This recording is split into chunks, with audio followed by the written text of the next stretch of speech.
Penggeledahan rumah Sekjen PDI Perjuangan Hasto Kristianto di Bekasi oleh KPK merupakan upaya pengalihan isu dari pengumuman OCCRP yang menempatkan Jokowi sebagai orang terkorup sedunia tahun 2024. Mangkir dari panggilan KPK hari ini, di mana ya Hasto Kristianto? Ada yang tahu nggak di mana Pak Hasto? Pak Hasto, Pak Hasto, Pak Hasto, dipanggil KPK Pak Hasto. Pak Hasto di mana sih? Kalau menurut Pak Guntur Romli ya, katanya Pak Hasto ini sudah ada agenda lain ya yang sudah dijadwalkan sebelum pemanggilan KPK.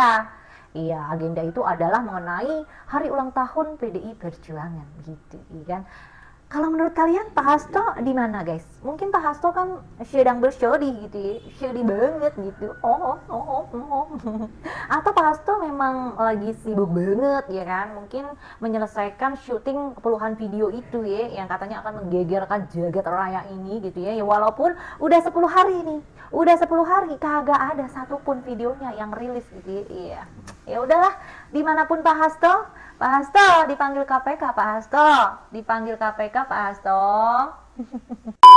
Ibu Mega ya, kalau dia sudah melihat seseorang yang loyal kepada dia, ya katakanlah seperti Hasto, kemudian terjadi sesuatu kepada orang yang loyal kepada dia, akan bela. Dia akan pasang badan, itu Ibu Mega. Prinsip dia itu memang seperti itu. Apalagi Hasto, boleh kita bilang 10 tahun ya menjadi Sekjen PDIP. Kemudian mungkin Ibu melihat bahwa cukup banyak membantu, baik dalam secara organisatoris ataupun secara politik. Tentu sikap itu menjelma, mewujud di hampir setiap elit PDIP yang loyal. Jadi kalau kita lihat di situ, kan mereka semuanya melihat sikap Ibu Mega. Ya, kalau Ibu Mega melepas kasus Hasto ini jalan sendiri, dia tidak mau ikut-ikutan membackup misalnya, ya tentu yang lain juga diam. Sebenarnya yang dilihat itu adalah sikapnya Ibu Mega itu sendiri gitu.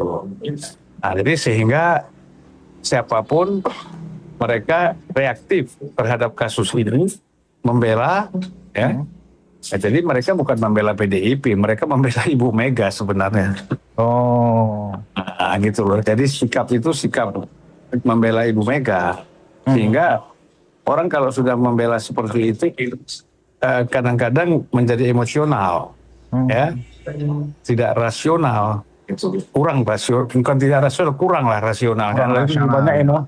Lebih banyak emosionalnya. Karena yang dilihat faktor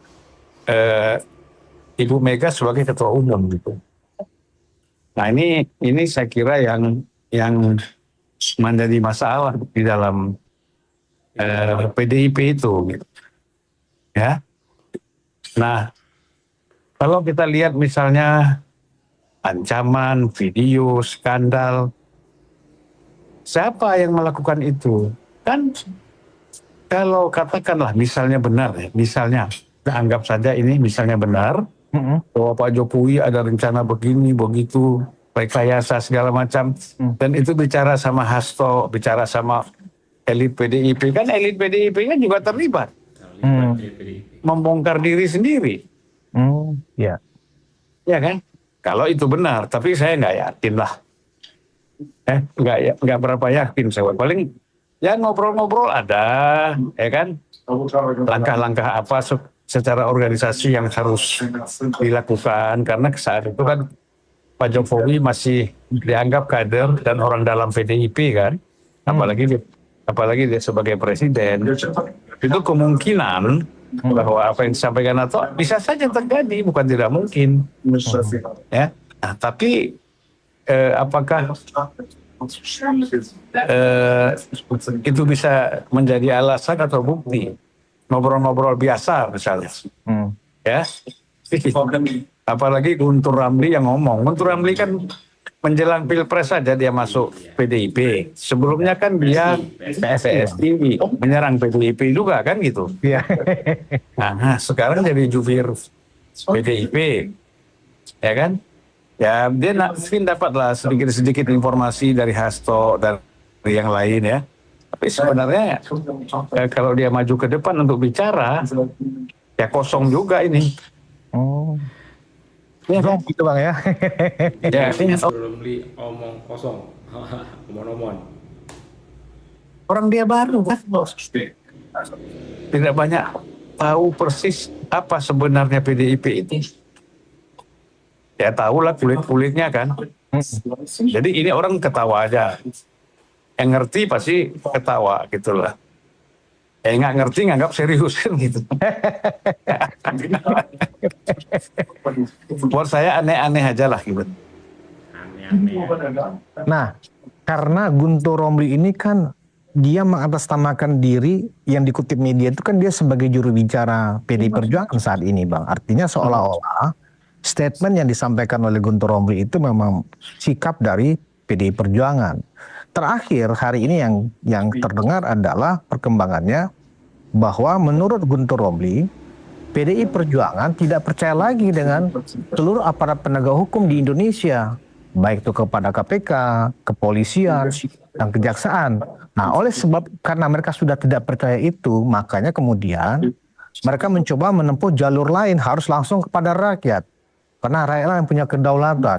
Nah, dengan cara itulah mereka bikin beberapa video, ya kan, menggunakan pendekatan begini Bang, no viral, no justice. Seolah-olah begitu, saking mereka tidak percayanya, nanti mereka satu persatu video itu akan dirilis ke publik, lewat sosial media, atau lewat influencer dan seterusnya. Pendekatan penegakan hukum yang dilakukan oleh PDI Perjuangan ini kan melihatkan semangat untuk tidak taat kepada supremasi hukum gitu loh, Bang Zulpan. Ya itu kan pola-pola seperti itu, menyebarkan video, informasi kepada masyarakat. Itu kan lebih cenderung seperti mau bikin revolusi ya. Cenderung seperti mau bikin revolusi. Kalau mau bikin revolusi, tokohnya siapa? Tokoh revolusi itu kan harus kredibel, yang disenangi rakyat juga. Ya. Yang memang selama ini misalnya dia terbukti bersih, ya kan? Ya. Kalau Ibu Mega yang mau dijadikan tokoh revolusinya, ya saya kira masih lemah sekali lah. Banyak rakyat yang nggak suka juga kan? Ya. Nah kemudian menyebarkan video-video, ya orang menikmati aja. Bagaimana kita tidak percaya kepada para penegak hukum? Kan institusi hukum itu kan bagian dari pemerintahan, bagian dari institusi negara. Kalau mereka sudah tidak percaya melakukan proses itu, ya kan, dasarnya karena Hasto menjadi tersangka, kemudian tidak percaya kepada proses hukum. Dari dulu kenapa nggak percaya? Dari dulu kenapa justru karena dia merasa aman, merasa berkuasa, ya kan, membackup sepenuhnya para penegak hukum kan, institusi hukum. Begitu sekarang dia menjadi problem, ada problem-problem hukum di dalam tubuhnya, dia mengatakan dia tidak percaya. Nah, ini menurut saya cara berpikir seperti ini split personality ya. Pribadi yang terbelah ya Bang? Iya, jadi nggak boleh seperti itu. Apalagi Hasto sudah pidato beberapa kali katakan bahwa dia siap menghadapi apapun resikonya, sudah mencontohkan seperti Bung Karno. Bung Karno saja melawan Belanda, melawan Jepang berani apa, masa saya gini aja takut. Ya lu hadapi aja, ngapain terlalu banyak bikin wacana-wacana, nanti malah melebar kemana-mana. Ya kan? Iya. Sebagian yang punya dosa juga akan terangkut nanti. Nah, itu dia video kita kali ini. Dipanggil KPK nggak datang ya, mungkin ya karena alasannya ada partai PDIP, itu alasannya, atau mungkin Hasto ini takut begitu datang ke KPK itu langsung diciduk ya. Nah, Sebelum saya akhiri, jangan lupa like, comment, share, dan subscribe-nya agar tidak ketinggalan informasi dan notifikasi terbaru dari channel ini. Saya akhiri, Assalamualaikum warahmatullahi wabarakatuh, salam sehat selalu, bye.